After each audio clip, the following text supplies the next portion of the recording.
ಓಂ ಶಾಂತಿ. ಇಂದಿನ ದಿನಾಂಕ 3/1/2022. ಮಧುರ ಮಕ್ಕಳೇ, ಬ್ರಹ್ಮನಿಂದ ವಿಷ್ಣು, ವಿಷ್ಣುವಿನಿಂದ ಬ್ರಹ್ಮ ಹೇಗೆ ಆಗುತ್ತಾರೆ? ಇಬ್ಬರು ಒಬ್ಬರ ನಾಭಿಯಿಂದ ಇನ್ನೊಬ್ಬರು ಹೇಗೆ ಹುಟ್ಟುತ್ತಾರೆ ಎಂಬುದನ್ನು ಸಿದ್ಧ ಮಾಡಿ ಜನರಿಗೆ ತಿಳಿಸಿರಿ. ಪ್ರಶ್ನೆ: ಯಾವ ಗುಪ್ತ ಮಾತನ್ನು ಸೂಕ್ಷ್ಮ ಬುದ್ಧಿಯುಳ್ಳ ಮಕ್ಕಳೇ ತಿಳಿದುಕೊಳ್ಳಲು ಸಾಧ್ಯ? ನಮ್ಮೆಲ್ಲರ ಹಿರಿಯ ತಾಯಿ ಈ ಬ್ರಹ್ಮ ಆಗಿದ್ದಾರೆ. ನಾವು ಅವರ ಮುಖ ವಂಶಾವಳಿ ಆಗಿದ್ದೇವೆ. ಇದು ಬಹಳ ಗುಪ್ತ ಮಾತಾಗಿದೆ. ಸರಸ್ವತಿಯು ಬ್ರಹ್ಮನ ಮಗಳಾಗಿದ್ದಾಳೆ. ಅವರು ಎಲ್ಲರಿಗಿಂತ ಬುದ್ಧಿವಂತರಾಗಿದ್ದಾರೆ, ವಿದ್ಯಾದೇವಿಯಾಗಿದ್ದಾರೆ. ತಂದೆಯು ಜ್ಞಾನದ ಕಲಶವನ್ನು ಮಾತೆಯರಿಗೆ ಕೊಟ್ಟಿದ್ದಾರೆ. ಮಾತೆಯ ಜೋಗುಳದ ಗಾಯನವೂ ಇದೆ. ವಿಶ್ವದಲ್ಲಿ ಶಾಂತಿ ಹೇಗೆ ಸ್ಥಾಪನೆ ಆಗುತ್ತದೆ ಎಂಬುದನ್ನು ಮಾತೆಯರೇ ತಿಳಿಸಿಕೊಡಬೇಕು.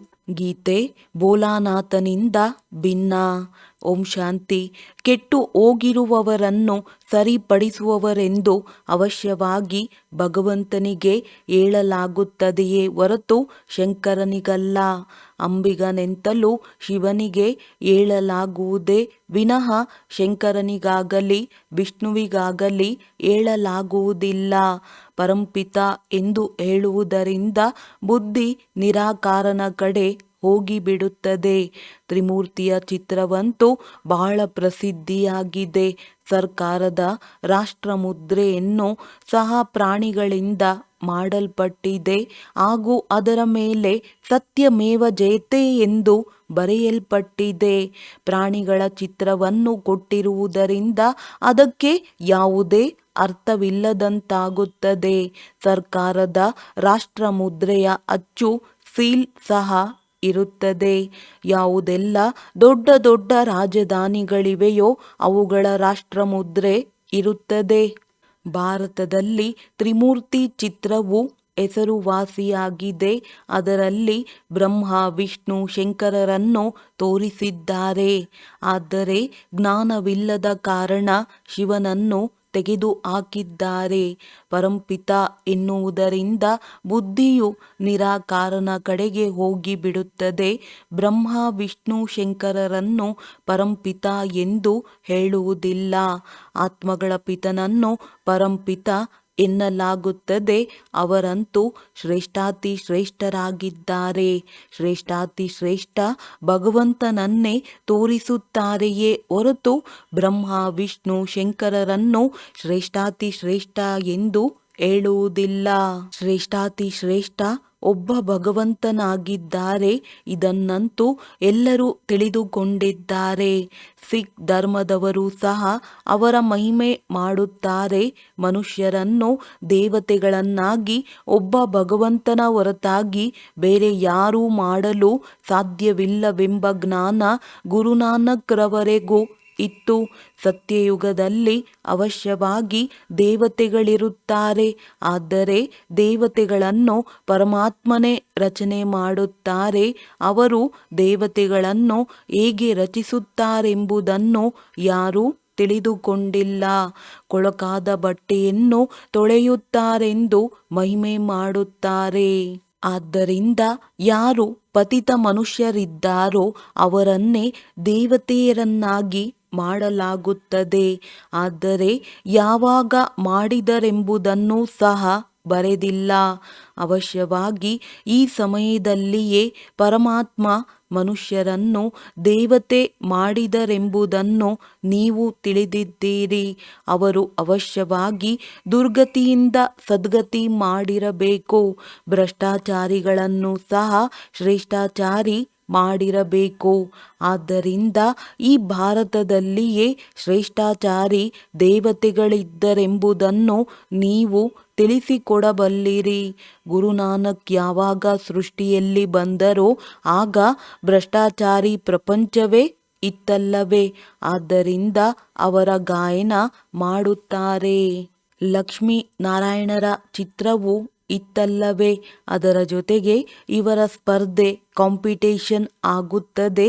ಗುರು ಗೋವಿಂದ ಸಿಂಗರ ಜಯಂತಿಯನ್ನು ಬಹಳ ವಿಜೃಂಭಣೆಯಿಂದ ಮಾಡುತ್ತಾರೆ. ಅವರು ಸಿಖ್ ಧರ್ಮದ ರಚಯಿತ ಆಗಿದ್ದಾರೆ. ಅವರು ಭಗವಂತ ನಿರಾಕಾರ ನಿರಹಂಕಾರಿ ಎಂಬುದನ್ನು ಸ್ವತಃ ತಾವು ಹೇಳುತ್ತಾರೆ. ಭಗವಂತ ಬಂದು ಪತಿತ ಮನುಷ್ಯರನ್ನು ಪಾವನ ಮಾಡುತ್ತಾರೆಂಬುದಾಗಿಯೂ ಹೇಳುತ್ತಾರೆ. ಶ್ರೀಕೃಷ್ಣ ನಂತರ ಮನುಷ್ಯರನ್ನು ದೇವತೆ ಮಾಡಲು ಸಾಧ್ಯ ಇಲ್ಲ. ರಾಜಯೋಗವನ್ನು ಕಲಿಸಿ ಮಹಾರಾಜ ಮಹಾರಾಣಿಯರನ್ನಾಗಿ ಮಾಡುತ್ತೇನೆಂದು ಗೀತೆಯಲ್ಲೂ ಬರೆಯಲ್ಪಟ್ಟಿದೆ. ಆದ್ದರಿಂದ ಪತಿತ ಪಾವನನೆಂದು ಪರಮಾತ್ಮನನ್ನೇ ಹೇಳಲಾಗುತ್ತದೆ. ಅವರು ಅವಶ್ಯವಾಗಿ ಭ್ರಷ್ಟಾಚಾರಿ ಪ್ರಪಂಚದಲ್ಲಿಯೇ ಬರುತ್ತಾರೆ. ಅವರನ್ನೇ ಬಂದು ಪಾವನ ಮಾಡು ಎಂದು ಹೇಳುತ್ತಾರೆ. ಶ್ರೇಷ್ಠಾಚಾರಿಗಳನ್ನಾಗಿ ಮಾಡುವವರು ಒಬ್ಬ ನಿರಾಕಾರಿ ತಂದೆಯಾಗಿದ್ದಾರೆ.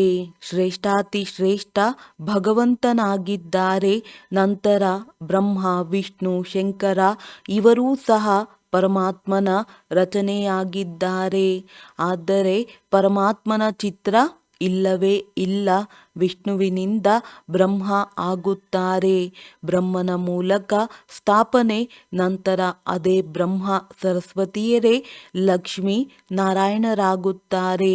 ನಾವೇ ವಿಷ್ಣುವಿನ ಎರಡು ರೂಪ ಲಕ್ಷ್ಮೀ ನಾರಾಯಣರಾಗುತ್ತೇವೆಂದು ಬ್ರಹ್ಮ ಹೇಳುತ್ತಾರೆ.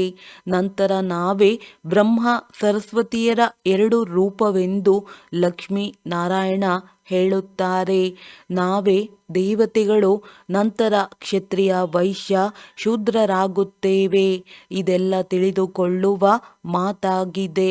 ಯಾವ ಬ್ರಹ್ಮರವರ ಶರೀರದಲ್ಲಿ ನಾನು ಪ್ರವೇಶವಾಗಿರುವೆನೋ ಅವರದ್ದು 84 ಜನ್ಮ ಪೂರ್ಣವಾಯಿತೆಂದು ಬಾಬಾ ತಿಳಿಸುತ್ತಾರೆ. ಬಾಕಿ ಯಾವುದೇ ರಥದ ಮಾತಿಲ್ಲ. ಅದೆಲ್ಲವೂ ಸುಳ್ಳಾಗಿದೆ. ಈ ಸಂಗಮ ಯುಗದ ಬಗ್ಗೆ ಯಾರಿಗೂ ಗೊತ್ತಿಲ್ಲ. ಮನುಷ್ಯರನ್ನು ಘೋರ ಅಂಧಕಾರದಲ್ಲಿ ಹಾಕಿಬಿಟ್ಟಿದ್ದಾರೆ. ಕಲಿಯುಗದ ಆಯಸ್ಸನ್ನು ಅಷ್ಟೇ ತೋರಿಸಿದ್ದಾರೆ. ಇಂತಹ ತಮ್ಮ ಮಾತುಗಳನ್ನೆಲ್ಲ ಬರೆದು ಮನುಷ್ಯರನ್ನು ಘೋರ ಅಂಧಕಾರದಲ್ಲಿ ಹಾಕಿಬಿಟ್ಟಿದ್ದಾರೆ. ನನ್ನನ್ನು ಯಾರು ಗುರುತು ಹಿಡಿಯುವರೋ ಅವರ ಮುಂದೆಯೇ ನಾನು ಪ್ರತ್ಯಕ್ಷವಾಗುತ್ತೇನೆಂದು ಬಾಬಾ ಹೇಳುತ್ತಾರೆ. ಉಳಿದವರಂತೂ ನನ್ನನ್ನು ಅರಿತುಕೊಳ್ಳುವುದೇ ಇಲ್ಲ. ಇವರು ಯಾರೆಂಬುದನ್ನು ಅವರು ತಿಳಿದುಕೊಳ್ಳುವುದಿಲ್ಲ. ಬಾಬಾ ಯಾವುದಾದರೂ ದೊಡ್ಡ ಸಭೆಯಲ್ಲಿ ಹೋದರೆ ಬಾಬನನ್ನು ಅವರು ತಿಳಿದುಕೊಳ್ಳಲು ಸಾಧ್ಯವಿಲ್ಲ. ಏಕೆಂದರೆ ಇವರು ಅತ್ಯಂತ ಹಿರಿಯ ಅಥಾರಿಟಿ ಎಂಬುದನ್ನು ಪದೇ ಪದೇ ಮಕ್ಕಳು ಮರೆಯುತ್ತಾರೆ. ಕ್ರಿಶ್ಚಿಯನ್ನರ ಪೋಪ್ನನ್ನು ನೋಡಿ ಎಷ್ಟೊಂದು ಗೌರವಿಸುತ್ತಾರೆ. ಇವರು ಯಾರು? ಕ್ರಿಶ್ಚಿಯನ್ ಧರ್ಮದ ಮನೆತನದವರಾಗಿದ್ದಾರೆ. ಇದು ಅವರ ಅಂತಿಮ ಜನ್ಮವಾಗಿದೆ. ಕ್ರೈಸ್ತನ ಸಮಯದಿಂದ ಪುನರ್ಜನ್ಮ ಪಡೆಯುತ್ತಾ ಈ ಅಂತಿಮದಲ್ಲಿ ತಮೋಪ್ರಧಾನ ಅವಸ್ಥೆಯಲ್ಲಿದ್ದಾರೆ. ಎಲ್ಲರೂ ಪತಿತರಾಗಿದ್ದಾರೆ. ಪರಸ್ಪರ ದುಃಖ ಕೊಡುತ್ತಿರುತ್ತಾರೆ. ಬಾಬಾ ಹೇಳುತ್ತಾರೆ, ಇದು ಸಹ ಮಾಡಲ್ಪಟ್ಟಿರುವ ಆಟವಾಗಿದೆ. ಆದ್ದರಿಂದ ಸರ್ವಶ್ರೇಷ್ಠ ನಿರಾಕಾರ ಭಗವಂತನಾಗಿದ್ದಾರೆ. ನಂತರ ಬ್ರಹ್ಮ ವಿಷ್ಣು ಶಂಕರನಾಗಿದ್ದಾರೆ. ಬ್ರಹ್ಮನ ಮೂಲಕ ಸ್ಥಾಪನೆಯಾಗುತ್ತದೆ. ಯಾರ ಮೂಲಕ ಸ್ಥಾಪನೆ ಆಗುವುದೋ ಅವರಿಂದಲೇ ಪಾಲನೆಯೂ ಆಗುವುದು. ಆದ್ದರಿಂದ ಈ ಬ್ರಹ್ಮ ಸರಸ್ವತಿಯೇ ನಂತರ ಲಕ್ಷ್ಮೀ ನಾರಾಯಣ ಆಗಬೇಕಾಗಿದೆ. ಲಕ್ಷ್ಮೀ ನಾರಾಯಣರೇ ಬಂದು ಈ ಬ್ರಹ್ಮ ಸರಸ್ವತಿಯರಾಗಿದ್ದಾರೆ. ಈ ಸರಸ್ವತಿಯು ಪ್ರಜಾಪಿತನ ಮುಖ ವಂಶಾವಳಿ ಯಾಗಿದ್ದಾರೆ. ಕೃಷ್ಣನನ್ನು ಪ್ರಜಾಪಿತ ಎಂದು ಹೇಳಲಾಗುವುದಿಲ್ಲ. ಇವರ ಹೆಸರೇ ಪ್ರಜಾಪಿತ ಬ್ರಹ್ಮ ಆಗಿದೆ. ಅವಶ್ಯವಾಗಿ ಬ್ರಹ್ಮನ ಜೊತೆಯಲ್ಲಿ ಬ್ರಾಹ್ಮಣರು ಇರಬೇಕು. ಶಿವಬಾಬಾ ಹೇಳುತ್ತಾರೆ, ಮೊದಲು ನಾನು ಬ್ರಹ್ಮನನ್ನು ದತ್ತು ತೆಗೆದುಕೊಳ್ಳುತ್ತೇನೆ. ನನಗೆ ಇವರನ್ನೇ ಬ್ರಹ್ಮನನ್ನಾಗಿ ಮಾಡಬೇಕಾಗಿದೆ. ಇವರು ಸಂಪೂರ್ಣ 84 ಜನ್ಮವನ್ನು ಮುಗಿಸಿ ಈಗ ಅಂತಿಮ ಜನ್ಮದಲ್ಲಿದ್ದಾರೆ. ಬ್ರಹ್ಮನಂತೂ ಒಬ್ಬರೇ ಆಗಿದ್ದಾರಲ್ಲವೇ. ಇವರು ತಮ್ಮ ಜನ್ಮವನ್ನು ಅರಿತುಕೊಂಡಿಲ್ಲ. ಆದ್ದರಿಂದ ಯಾವ ಬ್ರಹ್ಮನಿಗೆ ಇದೆಲ್ಲವನ್ನು ತಿಳಿಸುವೆನೋ ಆಗ ಬ್ರಾಹ್ಮಣರು ಇರಲೇಬೇಕು. ಬ್ರಾಹ್ಮಣರು ಬ್ರಹ್ಮನ ಮುಖ ವಂಶಾವಳಿಯಾಗಿದ್ದಾರೆ. ಇವರೆಲ್ಲರೂ ದತ್ತು ಮಕ್ಕಳು, ಕುಮಾರ ಕುಮಾರಿಯರಾಗಿದ್ದಾರೆ. ಇವರೆಲ್ಲರೂ ಅವಶ್ಯವಾಗಿ ಬ್ರಹ್ಮನ ಮುಖ ವಂಶಾವಳಿ ಆಗಿದ್ದಾರೆ. ಇದೆಲ್ಲವೂ ತಿಳಿದುಕೊಳ್ಳುವ ಮಾತಾಗಿದೆ. ಸ್ವಯಂ ಶಿವಬಾಬಾ ಹೇಳುತ್ತಾರೆ, ನಾನು ಇವರ ಬಹಳ ಜನ್ಮಗಳ ಅಂತಿಮ ಜನ್ಮದ ಸಮಯದಲ್ಲಿ ಬರಬೇಕಾಗಿದೆ. ಸತ್ಯಯುಗದಲ್ಲಿ ಮೊಟ್ಟ ಮೊದಲು ಈ ಲಕ್ಷ್ಮೀ ನಾರಾಯಣರೇ ಇದ್ದರು. ಆದ್ದರಿಂದ ಇವರು ಅವಶ್ಯವಾಗಿ 84 ಜನ್ಮಗಳನ್ನು ತೆಗೆದುಕೊಂಡಿರಬೇಕು. ಉಳಿದವರೆಲ್ಲ ಕಡಿಮೆ ಜನ್ಮ ತೆಗೆದುಕೊಂಡಿರಬೇಕು. ಈ ಬ್ರಹ್ಮನೇ ನಂತರ ಚತುರ್ಭುಜ ವಿಷ್ಣುವಾಗುತ್ತಾರೆ. ಆದ್ದರಿಂದ ತಿಳಿದುಕೊಳ್ಳಲು ಎಷ್ಟೊಂದು ಮಾತುಗಳಿವೆ. ಕೃಷ್ಣ ಈ ಜ್ಞಾನವನ್ನು ಕೊಡಲು ಸಾಧ್ಯವಿಲ್ಲ ಎಂಬುದು ಮೊಟ್ಟ ಮೊದಲು ನಿಶ್ಚಯವಿರಬೇಕು.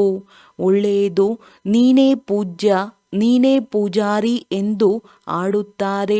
ಭಕ್ತಿ ಮಾರ್ಗದಲ್ಲಿ ಪೂಜಾರಿ, ಜ್ಞಾನ ಮಾರ್ಗದಲ್ಲಿ ಪೂಜ್ಯರಾಗಿದ್ದಾರೆ. ವಿಷ್ಣುವಿನ 2 ರೂಪ ಅವಶ್ಯವಾಗಿ ಪೂಜ್ಯರಿದ್ದರು. ನಂತರ ಈ ಬ್ರಹ್ಮನೇ ಪೂಜಾರಿಯಾಗಿ ವಿಷ್ಣುವಿನ ಪೂಜೆ ಮಾಡುತ್ತಾರೆ. ನಾನೇ ವಿಷ್ಣುವಿನ ಪೂಜಾರಿ ಆಗಿದ್ದೆ ಎಂದು ಹೇಳುತ್ತಾರೆ. ಈಗ ನಾನೇ ವಿಷ್ಣುವಿನ ಸಮಾನ ಪೂಜ್ಯನಾಗುತ್ತಿದ್ದೇನೆ. ನಾನೇ ಅದಾಗಿದ್ದೇನೆ. ತತತ್ವಂ ಇದನ್ನೇ ಅತ್ಯಂತ ಗುಹ್ಯ ಮಾತು ಎಂಬುದನ್ನು ಹೇಳಲಾಗುತ್ತದೆ. ಬ್ರಹ್ಮ ಎಲ್ಲಿಂದ ಬಂದರು, ವಿಷ್ಣು ಎಲ್ಲಿಗೆ ಹೋದರು, ಇದೆಲ್ಲವನ್ನು ನೀವೇ ತಿಳಿದುಕೊಂಡಿರುವಿರಿ. ವಿಷ್ಣುವಿನ 2 ರೂಪ ಲಕ್ಷ್ಮೀ ನಾರಾಯಣರು 84 ಜನ್ಮ ಪೂರ್ಣ ಮಾಡಿ ಅಂತಿಮದಲ್ಲಿ ಪತಿತರಾಗಲೇಬೇಕು. ದೈವಿ ರಾಜಧಾನಿ ಪತಿತವಾದಾಗಲೇ ನಾನು ಬಂದು ಹೊಸ ರಾಜಧಾನಿಯ ಸ್ಥಾಪನೆ ಮಾಡಿ ಅನೇಕ ಧರ್ಮಗಳ ನಾಶ ಮಾಡುತ್ತೇನೆ. ನಾನು ಪುನಃ ಸಹಜ ರಾಜಯೋಗ ಕಲಿಸಿ ಶ್ರೇಷ್ಠಾಚಾರಿ ದೇವಿ ದೇವತಾ ಧರ್ಮದ ಸ್ಥಾಪನೆ ಮಾಡಿ ಉಳಿದೆಲ್ಲ ಭ್ರಷ್ಟಾಚಾರಿ ಧರ್ಮಗಳಿವೆಯೋ ಅದೆಲ್ಲದರ ವಿನಾಶ ಮಾಡಿಸುತ್ತೇನೆ. ರಾಮರಾಜ್ಯದಲ್ಲಿ ಅನ್ಯ ಯಾವುದೇ ಧರ್ಮಗಳಿರುವುದಿಲ್ಲ. ಈಗ ಎಲ್ಲ ಧರ್ಮಗಳಿವೆ. ಭಾರತದ ಧರ್ಮ ಇಲ್ಲವೇ ಇಲ್ಲ. ಅದೀಗ ಪುನಃ ಸ್ಥಾಪನೆಯಾಗುತ್ತದೆ. ಚಿತ್ರವೂ ಇದೆ. ತ್ರಿಮೂರ್ತಿಯ ಮೇಲೆ ಶಿವನ ಚಿತ್ರವೂ ಇದೆ. ಬ್ರಹ್ಮ ಸರಸ್ವತಿಯರೇ ಲಕ್ಷ್ಮೀ ನಾರಾಯಣರು ಮತ್ತು ಅವರೇ ರಾಧಾಕೃಷ್ಣರಾಗಿದ್ದಾರೆ. ರಾಧೆಯೇ ಬೇರೆ ರಾಜಧಾನಿಯವರು ಹಾಗೂ ಕೃಷ್ಣನೇ ಬೇರೆ ರಾಜಧಾನಿಯವರಾಗಿದ್ದಾರೆ. ಜ್ಞಾನದ ವೀಣೆ ರಾಧೆಯ ಬಳಿ ಇರುವುದಿಲ್ಲ. ಈ ಸರಸ್ವತಿಯೇ ಜ್ಞಾನ ಪಡೆದು ಭವಿಷ್ಯದಲ್ಲಿ ರಾಧೆ ಆಗುತ್ತಾರೆ. ಸರಸ್ವತಿಯನ್ನೇ ಜ್ಞಾನ ದೇವತೆ ಎಂದು ಹೇಳಲಾಗುತ್ತದೆ. ಅವರಿಗೆ ಅವಶ್ಯವಾಗಿ ಬಾಬಾರವರೇ ಜ್ಞಾನ ಕೊಟ್ಟಿರಬೇಕಲ್ಲವೇ. ಸರಸ್ವತಿ ಬ್ರಹ್ಮನ ಮಗಳಾಗಿದ್ದಾರೆ. ಪ್ರಜಾಪಿತ ಬ್ರಹ್ಮರಿದ್ದರೆಂದ ಮೇಲೆ ಜಗದಂಬೆಯೂ ಇರಬೇಕು. ವಾಸ್ತವದಲ್ಲಿ ಇದು ಗುಪ್ತ ಮಾತಾಗಿದೆ. ಹಿರಿಯ ತಾಯಿಯಂತೂ ಈ ಬ್ರಹ್ಮನೇ ಆಗಿದ್ದಾರೆ. ಇವರ ಮೂಲಕವೇ ಮಾತೆಯರಿಗೆ ಜ್ಞಾನ ಕೊಡಲಾಗುತ್ತದೆ. ಬ್ರಹ್ಮನ ಮುಖದಿಂದಲೇ ಎಲ್ಲರನ್ನೂ ದತ್ತು ತೆಗೆದುಕೊಳ್ಳುವ ಕಾರಣ ಇವರನ್ನೇ ಹಿರಿಯ ತಾಯಿ ಎನ್ನಲಾಗುತ್ತದೆ. ಬುದ್ಧಿವಂತರಲ್ಲಿ ಅತಿ ಬುದ್ಧಿವಂತರು ಈ ಬ್ರಹ್ಮನ ಮಗಳು ಸರಸ್ವತಿಯಾಗಿದ್ದಾರೆ. ಇವರು ಎಲ್ಲಿಂದ ಬಂದರು? ಬ್ರಹ್ಮನಿಗೆ ಪತ್ನಿಯಂತೂ ಇಲ್ಲ, ಅವರಂತೂ ಪ್ರಜಾಪಿತನಾಗಿದ್ದಾರೆ. ಆದ್ದರಿಂದ ಈ ಸರಸ್ವತಿಯು ಬ್ರಹ್ಮನ ಮುಖ ವಂಶಾವಳಿಯಾಗಿದ್ದಾರೆ. ಈ ನಾಟಕವೂ ಸಹ ಅನಾದಿ ಮಾಡಲ್ಪಟ್ಟಿದೆ. ಆದ್ದರಿಂದ ಸರಸ್ವತಿಯು ವಿದ್ಯಾದೇವಿಯಾಗಿದ್ದಾರೆ. ಧಾರ್ಮಿಕ ಸಮ್ಮೇಳನಗಳು ಏನೆಲ್ಲ ನಡೆಯುತ್ತವೆಯೋ ಅಲ್ಲೆಲ್ಲ ಶಿವತಂದೆ ಹೋಗಲು ಸಾಧ್ಯವಿಲ್ಲ, ಏಕೆಂದರೆ ಅವರು ನಿರಾಕಾರನಾಗಿದ್ದಾರೆ. ಬ್ರಹ್ಮನನ್ನು ಕಳಿಸಲಾಗುವುದಿಲ್ಲ. ಮಾತೆಯರ ಮಹಿಮೆ ಇದೆ. ಆದ್ದರಿಂದ ಎಲ್ಲ ಧರ್ಮಗಳಿಗೂ ಮಾತೆಯರು ಮುಖ್ಯಸ್ಥರಾಗಬೇಕು. ಸರ್ವರ ಮಾತೆ ಜಗದಂಬ ಎಲ್ಲ ಧರ್ಮದವರಿಗೂ ಜ್ಞಾನದ ಜೋಗುಳ ಆಡಬೇಕು. ಮಕ್ಕಳು ತಾಯಿಯ ಮೂಲಕವೇ ಜನ್ಮ ಪಡೆಯುತ್ತಾರೆ. ಜಗದಂಬ ಎಲ್ಲರ ತಾಯಿ ಅಂದ ಮೇಲೆ ಎಲ್ಲರೂ ಅವರಿಗೆ ವಂದನೆ ಸಲ್ಲಿಸಬೇಕು. ಈ ಭ್ರಷ್ಟಾಚಾರಿ ಪ್ರಪಂಚ ಶ್ರೇಷ್ಠಾಚಾರಿ ಹೇಗೆ ಆಗುತ್ತದೆ? ಭಾರತದಲ್ಲಿ ಶಾಂತಿಯ ಸ್ಥಾಪನೆ ಹೇಗೆ ಆಗಲಿದೆ ಎಂಬುದನ್ನು ಈ ಮಾತೆಯರು ತಿಳಿಸಿಕೊಡಬಹುದು. ರಾವಣ ರಾಜ್ಯದಲ್ಲಂತೂ ಶಾಂತಿ ಇರಲು ಸಾಧ್ಯವಿಲ್ಲ. ಶಾಂತಿ ಎಲ್ಲಿಂದ ಸಿಗುತ್ತದೆ ಎಂಬುದು ಈ ಮಾತೆಯರು ತಿಳಿಸಿಕೊಡಲು ಸಾಧ್ಯವಿದೆ. ಶಾಂತಿಧಾಮವು ನಿರ್ವಾಣಧಾಮವೂ ಸಹ ಆಗಿದೆ. ಇದಾಗಿದೆ ದುಃಖಧಾಮ. ಸತ್ಯಯುಗವು ಸುಖಧಾಮವಾಗಿದೆ. ಅವಶ್ಯವಾಗಿ ಸತ್ಯಯುಗದಲ್ಲಿ ಒಂದೇ ರಾಜ್ಯವಿತ್ತು. ಅಲ್ಲಿ ಸುಖ, ಶಾಂತಿ, ಪವಿತ್ರತೆ ಎಲ್ಲವೂ ಇತ್ತು. ಈಗಂತೂ ಇಲ್ಲ. ಆದ್ದರಿಂದ ಅವಶ್ಯವಾಗಿ ಡ್ರಾಮಾ ಪೂರ್ಣಗೊಳ್ಳುತ್ತಿದೆ. ವೃಕ್ಷದ ಆಯಸ್ಸು ಸಹ ಪೂರ್ಣಗೊಳ್ಳುತ್ತಿದೆ. ದೇವತೆಗಳ 84 ಜನ್ಮವು ಪೂರ್ಣವಾಗುತ್ತದೆ. 84 ಲಕ್ಷ ಜನ್ಮವಂತೂ ಇರಲು ಸಾಧ್ಯವಿಲ್ಲ. ಇಸ್ಲಾಮಿ ಬೌದ್ಧ ಧರ್ಮದವರಿಗೂ ಇಷ್ಟೊಂದು ವರ್ಷಗಳು ಆಯಿತೆಂದ ಮೇಲೆ 84 ಲಕ್ಷ ಜನ್ಮ ಹೇಗೆ ಆಗಲು ಸಾಧ್ಯ? ಪರಂಪಿತ ಪರಮಾತ್ಮನೊಂದಿಗೆ ಸಂಬಂಧ ಏನಾಗಿದೆ ಎಂಬುದು ಈ ಮಾತೆಯರೇ ತಿಳಿಸಬಲ್ಲರು. ಅವರಂತೂ ರಚಯಿತನಾಗಿದ್ದಾರೆ. ಮೊದಲು ಬ್ರಹ್ಮ, ವಿಷ್ಣು, ಶಂಕರರನ್ನು ರಚಿಸಿ ನಂತರ ಬ್ರಹ್ಮನ ಮೂಲಕ ಮನುಷ್ಯ ಸೃಷ್ಟಿಯನ್ನು ರಚಿಸುತ್ತಾರೆ. ಅವರು ಇನ್ನು ಯಾವುದೇ ಹೊಸ ಪ್ರಪಂಚ ರಚಿಸುತ್ತಾರೆಂಬ ಮಾತಂತೂ ಇಲ್ಲ. ಒಂದು ವೇಳೆ ಹೀಗಾಗುವುದಿದ್ದರೆ ಪತಿತ ಪಾವನನನ್ನೇ ಬಾ ಎಂದು ಮನುಷ್ಯರು ಕರೆಯುವ ಮಾತೇ ಇರುತ್ತಿರಲಿಲ್ಲ. ಈ ಸಮಯದಲ್ಲಿ ಎಲ್ಲರೂ ಪತಿತರಾಗಿ ದುರ್ಗತಿಯನ್ನು ಪಡೆದು ಬಿಟ್ಟಿದ್ದಾರೆ. ಓ ಪರಂಪಿತನೇ, ದಯೆ ತೋರಿಸು ಎಂದು ನೆನಪು ಮಾಡುತ್ತಿರುತ್ತಾರೆ. ನಮ್ಮನ್ನು ಈ ಮಾಯಾವಿ ಪ್ರಪಂಚದಿಂದ ಬಿಡಿಸು ಎಂದು ಕೂಗುತ್ತಾರೆ. ಅಂದ ಮೇಲೆ ಅವರು ದುಃಖವನ್ನು ಕೊಡಲು ಹೇಗೆ ಸಾಧ್ಯ? ದುಃಖ ಕೊಡುವವರು ಅವಶ್ಯವಾಗಿಯೂ ಬೇರೆಯವರಿದ್ದಾರೆ. ಸತ್ಯಯುಗದಲ್ಲಿ ಯಾವ ಒಂದೇ ರಾಜ್ಯವಿತ್ತೋ ಆಗ ಉಳಿದೆಲ್ಲ ಧರ್ಮದ ಆತ್ಮಗಳು ನಿರ್ವಾಣಧಾಮದಲ್ಲಿರುತ್ತಾರೆ. ಈಗಂತೂ ಎಲ್ಲ ಧರ್ಮದ ಆತ್ಮರು ಇಲ್ಲಿಯೇ ಇದ್ದಾರೆ.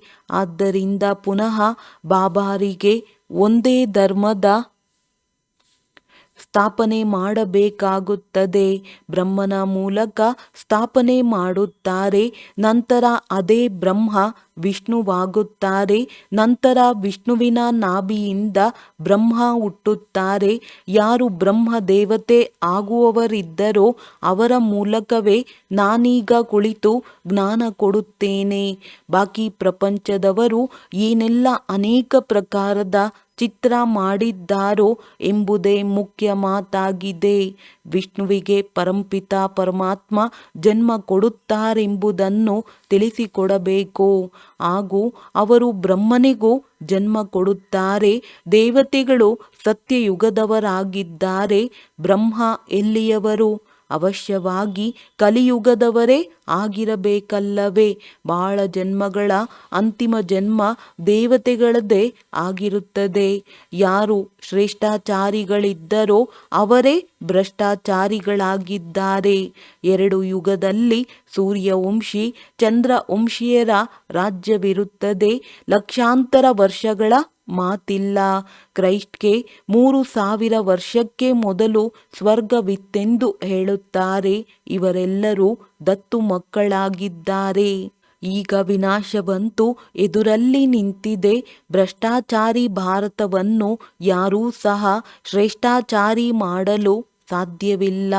ಯಾವಾಗ ದೇವತೆಗಳು ವಾಮ ಮಾರ್ಗದಲ್ಲಿ ನಡೆಯುತ್ತಾರೋ ಆಗ ಈ ಸನ್ಯಾಸಿಗಳು ತಮ್ಮ ಪವಿತ್ರತೆಯ ಬಲದಿಂದ ಭಾರತವನ್ನು ಶೀತಲಗೊಳಿಸುತ್ತಾರೆ. ಈ ಸಮಯದಲ್ಲಂತೂ ಎಲ್ಲರೂ ಪತಿತರಾಗಿದ್ದಾರೆ. ನದಿಗಳು ಸಾಗರದಿಂದ ಹೊರಡುತ್ತವೆ. ಆದರೆ ಮನುಷ್ಯರು ನದಿಗಳನ್ನೇ ಪತಿತ ಪಾವನಿ ಎಂದು ತಿಳಿದು ಅದರಲ್ಲಿ ಸ್ನಾನ ಮಾಡುತ್ತಾರೆ.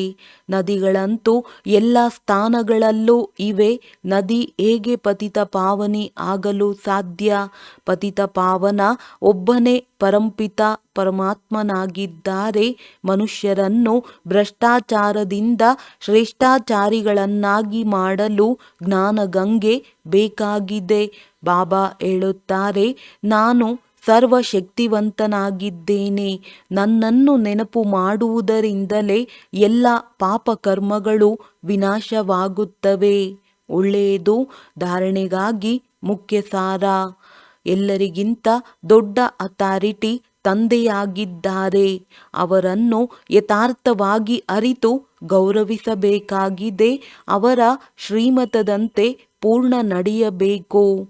ಬಾಬಾ ಜ್ಞಾನದ ಕಳಶವನ್ನು ಮಾತೆಯರಿಗೆ ಕೊಟ್ಟಿದ್ದಾರೆ. ಆದ್ದರಿಂದ ಅವರನ್ನು ಮುಂದಿಡಬೇಕಾಗಿದೆ. ವರದಾನ: ಎಲ್ಲವನ್ನು ತಂದೆಗೆ ಅರ್ಪಣೆ ಮಾಡಿ ಡಬಲ್ ಲೈಟ್ ಆಗಿರುವಂತಹ ತಂದೆಯ ಸಮಾನ ಭಿನ್ನ ಪ್ರಿಯ ಭವ. ಡಬಲ್ ಲೈಟ್ ಎಂಬುದರ ಅರ್ಥವಾಗಿದೆ ಎಲ್ಲವನ್ನು ತಂದೆಗೆ ಅರ್ಪಣೆ ಮಾಡುವುದು. ತನುವು ನನ್ನದಲ್ಲ. ಈ ತನುವನ್ನು ಬಾಬಾರವರು ಸೇವಾರ್ಥವಾಗಿ ಕೊಟ್ಟಿದ್ದಾರೆ. ತಮ್ಮ ಪ್ರತಿಜ್ಞೆ ಇದೆ, ತನು ಮನ ಧನ ಎಲ್ಲವೂ ನಿನ್ನದು. ಯಾವಾಗ ತನುವೇ ನನ್ನದಲ್ಲ ಅಂದ ಮೇಲೆ ಇನ್ನೇನು ನನ್ನದಿದೆ? ಇದರಿಂದ ಸದಾ ಕಮಲ ಪುಷ್ಪದ ಉದಾಹರಣೆಯು ಸ್ಮೃತಿಯಲ್ಲಿರಲಿ. ನಾನು ಕಮಲ ಪುಷ್ಪ ಸಮಾನ ಭಿನ್ನ ಹಾಗೂ ಪ್ರಿಯವಾದ ಆತ್ಮನಾಗಿದ್ದೇನೆ. ಈ ರೀತಿ ಭಿನ್ನವಾಗಿರುವವರಿಗೆ ಪರಮಾತ್ಮನ ಪ್ರೀತಿಯ ಅಧಿಕಾರವು ಪ್ರಾಪ್ತಿಯಾಗುವುದು. ಸ್ಲೋಗನ್: ಮರ್ಯಾದೆಗಳ ಗೆರೆಯೊಳಗಡೆ ಇರುವವರೇ ಮರ್ಯಾದಾ ಪುರುಷೋತ್ತಮರಾಗಿದ್ದಾರೆ. ಲವಲೀನ ಸ್ಥಿತಿಯ ಅನುಭವ ಮಾಡಿರಿ. ತಮ್ಮ ನಯನಗಳಲ್ಲಿ ಹಾಗೂ ಮುಖದ ಪ್ರತಿ ಶಬ್ದದಲ್ಲಿ ತಂದೆಯು ಸಮಾವೇಶವಾಗಿರಲಿ. ಅದಕ್ಕಾಗಿ ತಮ್ಮ ಶಕ್ತಿಶಾಲಿ ಸ್ವರೂಪದ ಮೂಲಕ ಸರ್ವಶಕ್ತಿವಂತನು ಕಂಡುಬರುತ್ತಾರೆ. ಹೇಗೆ ಸ್ಥಾಪನೆಯ ಆದಿಯಲ್ಲಿ ಬ್ರಹ್ಮರವರ ರೂಪದಲ್ಲಿ ಶ್ರೀಕೃಷ್ಣನು ಕಾಣಿಸುತ್ತಿದ್ದನು, ಅದೇ ರೀತಿ ಈಗ ತಾವು ಮಕ್ಕಳ ಮೂಲಕ ಸರ್ವಶಕ್ತಿವಂತನು ಕಾಣಿಸಲಿ. ಒಳ್ಳೆಯದು. ಓಂ ಶಾಂತಿ.